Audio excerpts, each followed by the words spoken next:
Hello guys, so today I have on hand the SP2000 or I call SP2k from A&K. The newest color is the Onyx Black. You can see it right here. A very nice cutout to show up the color. The case that I'm using here is a Dignis.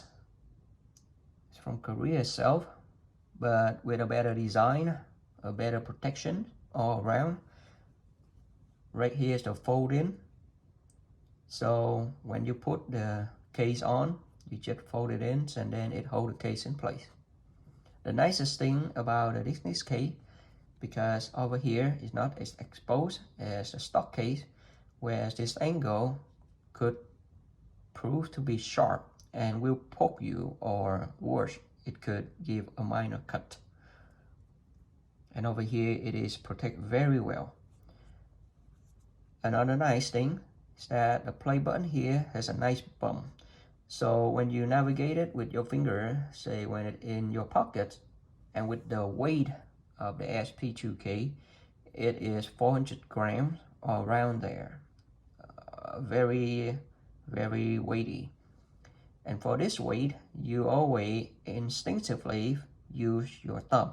And I have small fingers, but you can see that it covers all three buttons. I do not know why AK choose with these little buttons, but it probably have something to do with, the way the internal is laid out. But anyway, right here is not easy to navigate. However, this one have a bump. So even when my fingers cover all of it, when it press it on a bump, it is a play button. And the next is forward. The previous is backward. So this one is very good, and this is the reason why that I would choose this case over the stock case anytime. So the weight, like I say, 400 grams or some around. Very weighty. And for some people, you may find that this one feel high-end because due to the weight, sure. But to me, being a portable player with this weight, it's just a little too much. So now, what about the sound? The sound signature of the SP2k is that it is neutral, with a little emphasis on the mid-bass. Not too much on the mid-bass, but there is some emphasis there, very little, to create a signature where it has some fluidity and liquidity flow from the low to the mid spectrum. The mid spectrums, most of it stay neutral. The upper mid is very neutral, with the little transition between the upper mid into the lower treble a little different. The lower trebles is still neutral, but the differences here is that the tonal density, the inner resolution of the upper mid and the lower treble is thinner, whereas the tonal balance from the mid to the low on this one have a little emphasis on the mid bass. It has a little density in there. It's not as dense as Walkman's. The bass presentation, the impact, the punches will be the main differences from this to the Walkman itself. So if you are a fan of the Walkman signature, I don't think you would like this one. Initially, you will be very impressed with the bass here, because it has a little bump, like I said, very enjoyable. But after a few sessions, then you probably quickly realize that the bass here is very neutral in comparison, and with the overall tonal balance a little thin and not as dense,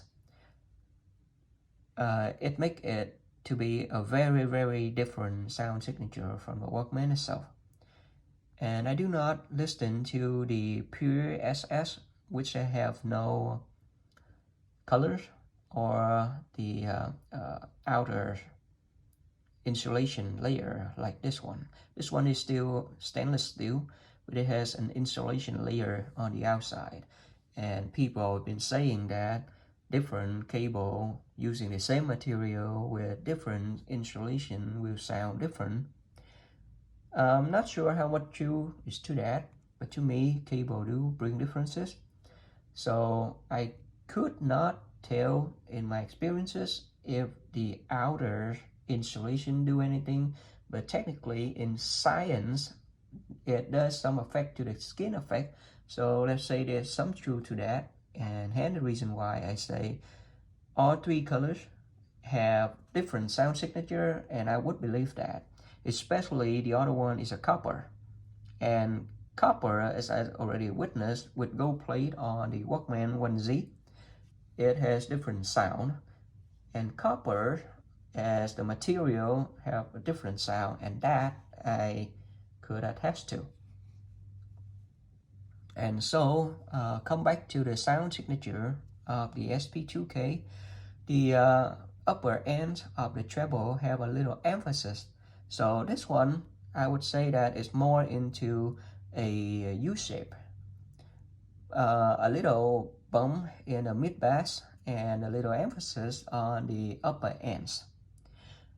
But however, together with the trade-off of the density and the tonal balances, the overall signature of this SP2k is focused on into the soundstage white depth, and amazingly the vertical axis of this one is very, very well done.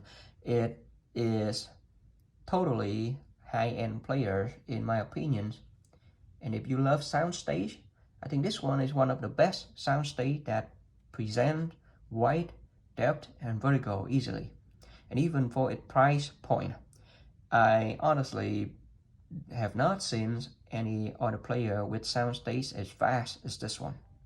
Even the WM1Z with the vertical soundstage, the differences is that the tonal body and the resolution, the inner resolution, density of the 1Z is much better than this one.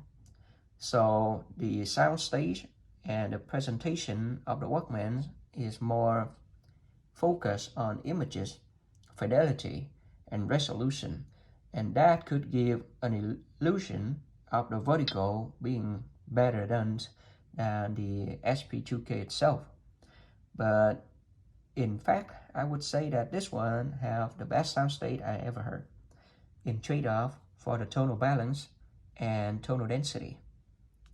And so if you're a kind of person that listens to the pitch accuracy and the resolution, the density, I don't think this one will fit the bill.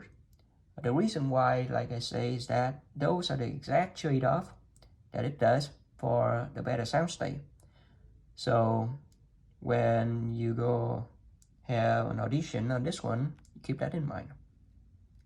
Another thing to keep in mind is that the 2K have very powerful output. So if you pair it with some harder to drive IEMs or headphones, the dynamic, the resolution, and the sound state will be vastly proven. Whereas when you plug that same headphone into a Walkman or something that with less output power, you will definitely observe the differences. It will be really big. But when you put on the earbud or anything that's easier to drive, then I would say that it's proven to be this one to have a very, very nice amplification stage. Very well done. And so it's also used USB-C. There's 512 gigabyte in here. It can play DSD 512 and all that. So there you have it. This one of mine come with a firmware 1.13, if that matter. And thank you for watching. I hope I provide you some useful detail.